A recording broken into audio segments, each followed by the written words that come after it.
अस्सलाम वालेकुम। Lahore coat Lakhpat jail Nawaz Sharif साहब से बिलावल भुट्टो की आज मुलाकात हुई। बहुत ज़्यादा इसके ऊपर क्यास राय की गुंजाइश काफ़ी कम है। माजी के अंदर बहुत से ऐसे मौके आए जहां पीपल्स पार्टी एक अपोजिशन की बड़ी जमात का किरदार अदा करते हुए और नून लीग को साथ मिलाते हुए पीटीआई के लिए बड़ा ही मुश्किल पैदा कर सकती थी सूरत हाल को।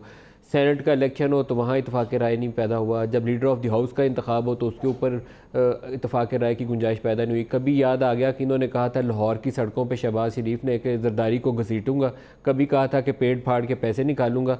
आपस में कोई ऐसा मौका जहाँ पे पॉलिटिकल माइलेज ली जा सकती थी, उन्होंने उसको फ़ायदा नहीं उठाया। इश्यूज़ क्या थे?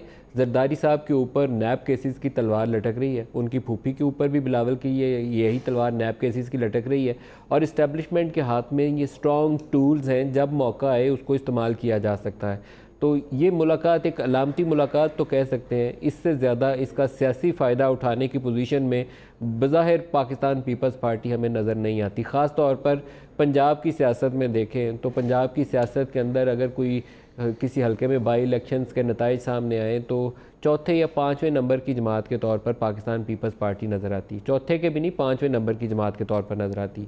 रूरल सिंध में उनको एडवांटेज हासिल है, लेकिन सिंध के अंदर उनकी अपनी जमात की हुकूमत कायम है। तो तीन सूबे जहाँ पर उनका वजूद इस वक्त जो है वो उतना ताकतवर हैसियत नहीं रखता जितना 70s या 80s में पीपल्स पार्टी की हैसियत होती थी। वो चैलेंज नहीं बन सकते पाकिस्तान तहरीक इंसाफ के लिए। नवाज शरीफ साहब जो हैं उन्होंने सुप्रीम कोर्ट के अंदर एक नई दरख्वास्त दायर की है। हेल्थ ग्राउंड के ऊपर उनकी बेल की इस्तदा है। पहले ये हाई कोर्ट से मुस्तरद हो गई थी अल अज़ीज़िया करप्शन रेफरेंस के हवाले से, सुप्रीम कोर्ट के अंदर आज दोबारा उन्होंने सबमिट की है। ये एक कानूनी रास्ता है जहाँ से उनको गुंजाइश मिल सकती है और 3 टाइम फॉर्मर प्राइम मिनिस्टर हैं।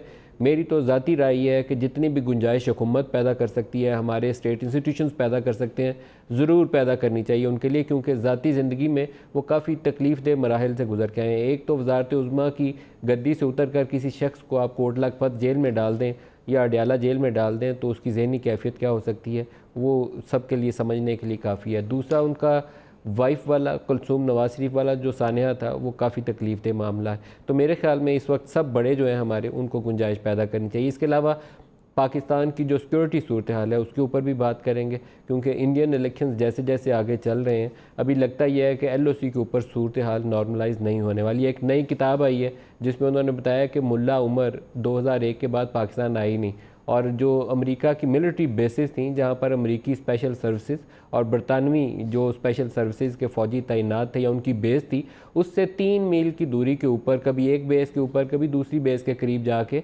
वहीं रहाइश पजीर रहे, वहीं से अपनी तंजीम जो थे उसको लॉन्च करते रहे या जितना भी उनसे इंटरेक्ट कर सकते थे करते रहे। और कतर में जो तालिबान का दफ्तर खुला वो भी उनकी आशीर्वाद से खुला, और मुल्ला अबैदुल्ला को जो सरबराही सौंपी गई वो भी मुल्ला उमर की मर्ज़ी के साथ सौंपी गई।